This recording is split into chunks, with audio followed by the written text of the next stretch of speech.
Rosenfeld, talking to you live from the Rosenfeld Media headquarters in Brooklyn, New York. And today I'm talking with this up-and-coming kid that is making quite a splash in the information architecture community.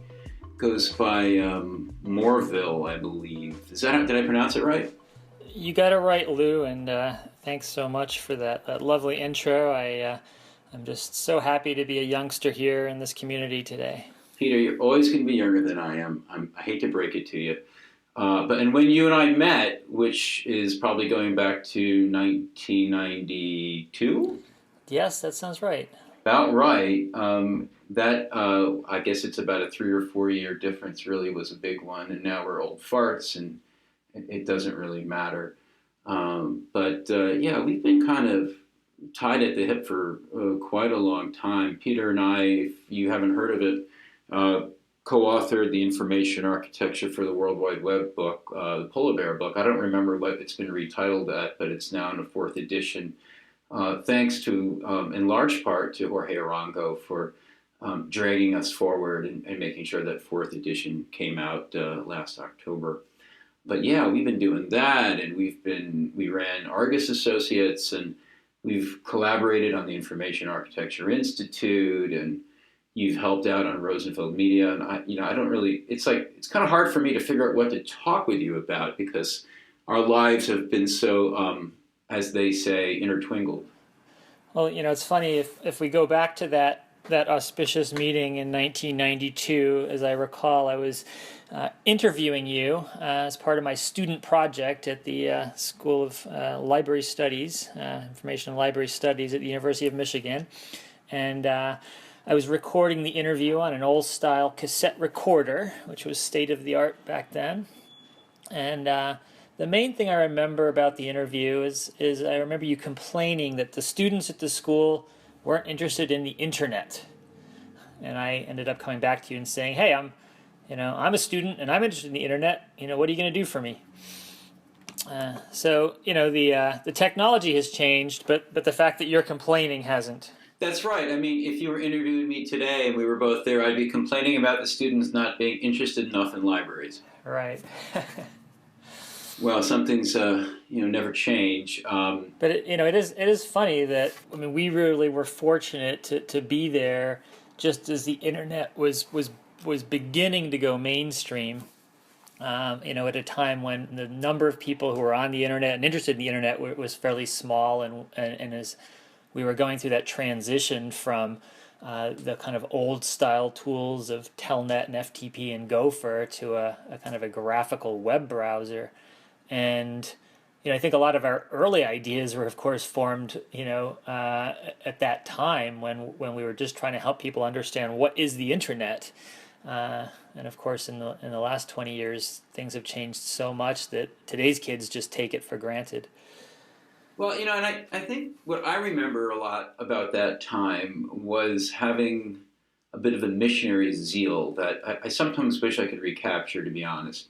One of the things that we really believed very strongly in was that librarianship, not libraries or librarians necessarily, but the concept of the principles of organizing and structuring information had untold value and relevance in the era of the internet if only people would pay attention. And conversely, I think we felt the need to sort of bring that message back to sort of the conservative library science programs that University of Michigan was when we started there. And so we kind of I really felt like we were missionaries to bring the library message to the broader world and to bring the promise of all kinds of relevant work outside of libraries back to the library world. So here's my question for you, and it's one for myself too. Were we and people like us successful? Yes and no. I think that it was an idealistic time on the internet when there was this sense of enormous potential, and certainly those of us coming from the library world just saw it as this incredible potential for sort of creating and sharing information and knowledge all around the world in totally new ways. and not viewing it with a very strong commercial perspective. I think that clearly the internet in certain ways has kind of gone beyond what any of us imagined at the time. Some of the capabilities are amazing. On the other hand, the commercialization, the ads that are winking and blinking and popping up everywhere, some of the invasion of privacy. I mean, there's a dark side to the internet that I certainly didn't anticipate, and that sometimes makes me a little sad about how it's evolved. Yeah, I keep coming back to this. Well, first of all, I was just having lunch with a friend today, and I was complaining about how I already had kind of screwed up my New Year's resolution, and I think it's today's January 6th, so this is really pitiful about how this technology. It's not just the internet and the content on it, but it's the devices as well. Obviously, I basically can't put my iPhone down, and I go to bed with it, and I can't fall asleep without it. It's really pitiful, and so there's a lot of darkness that's really invaded our worlds. And what I'm wondering is, as we kind of get caught into this period of more and more walled gardens. I mean, I heard a number that's something like 80% of internet's traffic is going through 10 sites now, where it was like 20% going through the top 10 sites 10 years ago. So we have these walled gardens, and there's so much control in the algorithms that essentially curate our information. Have you seen anything that gives you any hope that those algorithms might be modeled on people like librarians who operate with values? In other words, can the algorithm that Facebook uses to basically curate our information feeds have values or be developed with values like the ones we learned back in library school? Yeah, so I'm going to answer that in kind of a weird way, I think. So I was working very hard the last couple of months of 2015 and really looking forward to the Christmas holiday. And I took a couple of weeks mostly off. And it was a great time to spend, it was great spending some time with family and eating and drinking and doing a little skiing and so forth. But towards the end, I felt myself being dragged into kind of a darker view, partly because I was paying a little more attention to the news, partly because of what I was reading. But I also think partly because I wasn't working. And you could argue that the values that are reflected on the internet today are kind of mirroring some of the values in our broader culture and some of the problems with our broader culture, sort of the oligarchy status of countries like the United States. But when I get back to work, and I'm working with organizations and with people, trying to sort of improve the user experience for real people out there, that really cheers me up and gives me a sense of purpose. And what I think is that it's easy if you focus on CNN.com to be pulled into thinking about the world at the kind of the highest levels of politics and finance and so forth. And yet we spend most of our working lives in other worlds, right? In different bubbles, where we have more opportunity to sort of shape and create values. So, the information systems that I work on in my consulting life, those are opportunities to sort of make the world better for real people. And, for me, that's why I kind of like coming back to work. Well, Peter, it's like it just makes me think of the old saying, "All news is local," and maybe all values and maybe all relevance is local as well. So you're finding values that you can apply directly and maybe can help others apply or at least think through in the line of work that you're doing in terms of consulting. And I'm really happy to hear that. That makes perfect sense to me. For a while you were teaching at our alma mater, the University of Michigan High School. I know it's been a few years since you've done that, but were you feeling that as a program like that one that made that transition from traditional librarianship, which was by many's consideration quite vocational, but also really placed a lot of emphasis on values, to something that was more technocentric? Do you think that they lost like a focus on values and ethics in that transition? And do you get that sense when you meet the younger generation of people in our field, that they've also sort of, they may not have gotten the same exposure to values that we might have when we were in grad school many years back in the 90s and 80s. That's a very tricky question. Yes, sorry, but I get to ask it. I do feel that one of the best parts about going to the School of Information and Library Studies back in the early 90s, being kind of at a library school, being there physically and not through sort of a distance education program, interacting with the professors and the students kind of on a Friday evening over drinks. I mean, I felt that I did soak up many of the values of librarianship that really kind of have helped to make me who I am today. And so that was a really wonderful experience and part of my life. I do worry that in a program like the current School of Information, where you've had the positive side has been you've had people from all sorts of different disciplines coming into the faculty. And so from an intellectual perspective, it's much more rich and dynamic than it was when we were there. But it's very hard when you're coming from, when you're trying to sort of bring people from all these different disciplines together, you do lose you sort of have to lose the values that come from each of those fields. And so, yeah, I think that there's a bit of I think we're almost living in kind of a post-cultural time. I think that the United States, there's all this talk about the melting pot, but in many ways we're by mixing people from so many different backgrounds, we kind of lose certainly that kind of traditional culture. So there's things gained and things lost. Well, all right. Well, let's fast forward then to the present. So we've got this burgeoning field of user experience designers.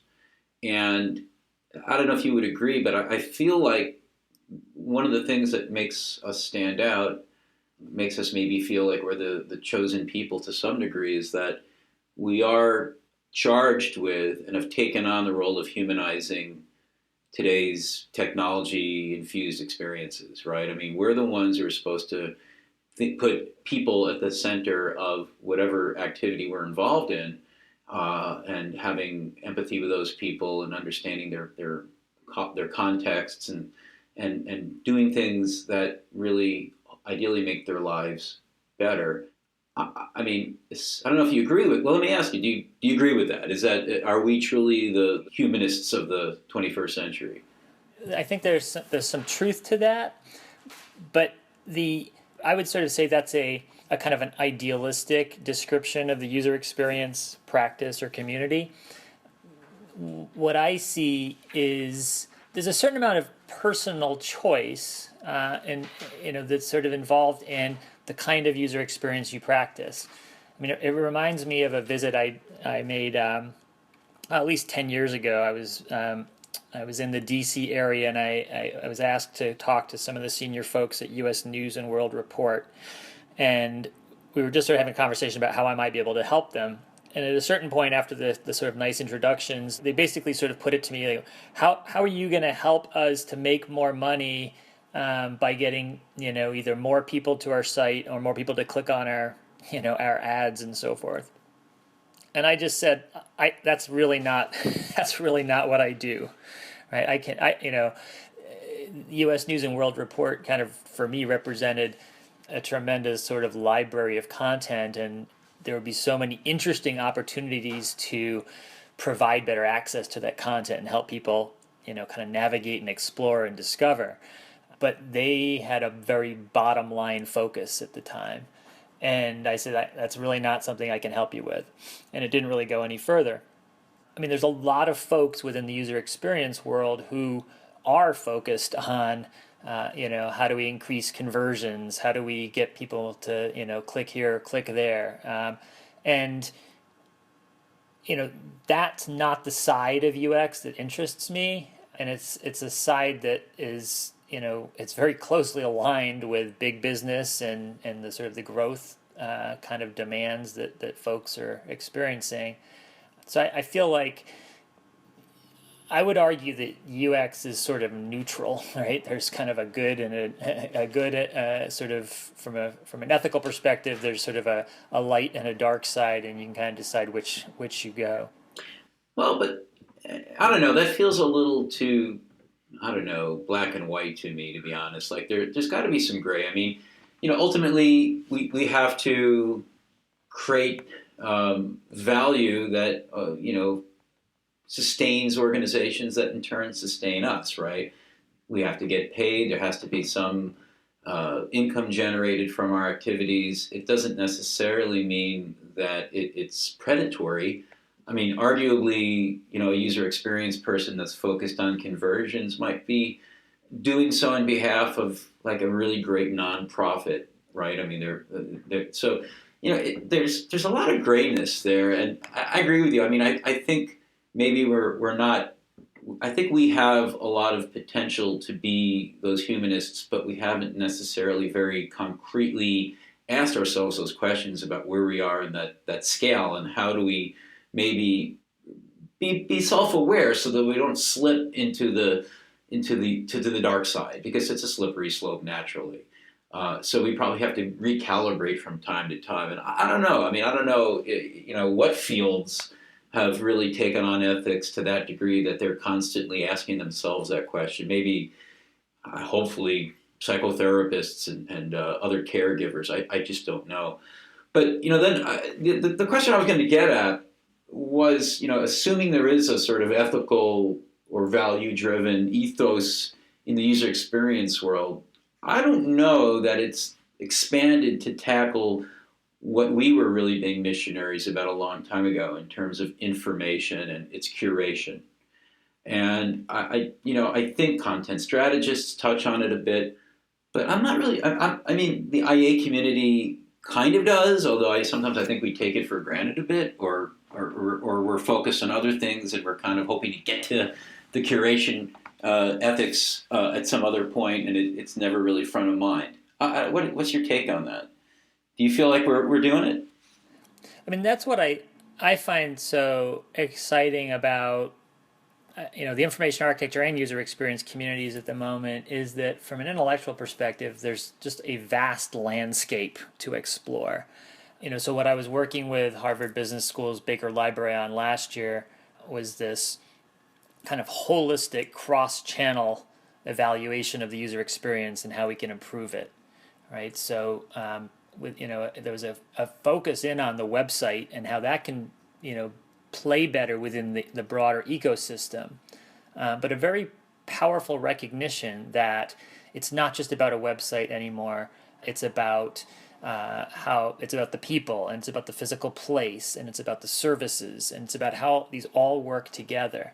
And so, there's a tremendous amount of user research and kind of prototyping and design that we've only scratched the surface of how to do this kind of work well in a kind of a cross-channel environment. That's one huge chunk of I think the work ahead for us. But a whole different side is kind of what you're getting at, is sort of on the the information literacy side of how do people learn, and how can we be better teachers online and offline. How can we better share information so it actually has a real impact on the world. I think that there's just a big spectrum of stuff that no one person can kind of be an expert in all of this, and so thankfully we have a kind of a large kind of robust community with people who are kind of chasing down interesting opportunities in these areas. Well, yeah, I mean, it is a wide landscape, and it's certainly not going to narrow anytime soon. Before we started this interview or this conversation, I was thinking we should be, reminiscing about the last 20 years, and then, thinking about what we might be looking back on 20 years from now. And if the first 20 years was just prelude to much more interesting things. I don't know. I'm not sure if the conversation we have in 20 years about this very topic would be or will be that much different than the one we're having now. And I don't know, it makes me a bit sad. but my gut is that the issues are still going to be looming large, and it's like with any other area that's driven by technology, we're always just playing catch up. The ethics play catch up, the values play catch up. I keep thinking back to the Stuart Brand pace layering model, and there's those slow moving areas that feel like they're the ones that we should be operating in, but I don't know, maybe 20 years is not enough time. We need to wind this conversation down, but hopefully you'll bring it to a happier conclusion than the one I'm pointing to. Well, I do see this in a positive light. I mean, I think we sort of experienced this with the Polar Bear book through its 4 editions. In the first edition, we worked hard to try to capture some timeless principles of information architecture. And there's a core of that book and the practice of information architecture that has survived a couple of decades. At the same time, there's a lot that's changing, and that kind of keeps us on our toes. We need to keep learning. I do think that often one of the mistakes I see people making is thinking that that everything has changed. And I really do think that the pace layering model is valuable in kind of helping people to sort of see that you've got some fast-moving layers, you've got some slower-moving layers, and the challenge for someone who wants to improve systems or design better systems is to strike a balance, to find the right kind of place within their particular context where they can kind of get some leverage and make positive change. Well, you brought it to a happier place, so, well, thanks. I didn't want to go into the end of this podcast feeling like there is no hope, because there is hope, and I think you're right. I do think that this is a really energetic community, and there's a lot of good stuff at the slow layers, and I think the technology isn't necessarily going to outpace all the kind of cool ideas that react to it that our community is going to come up with.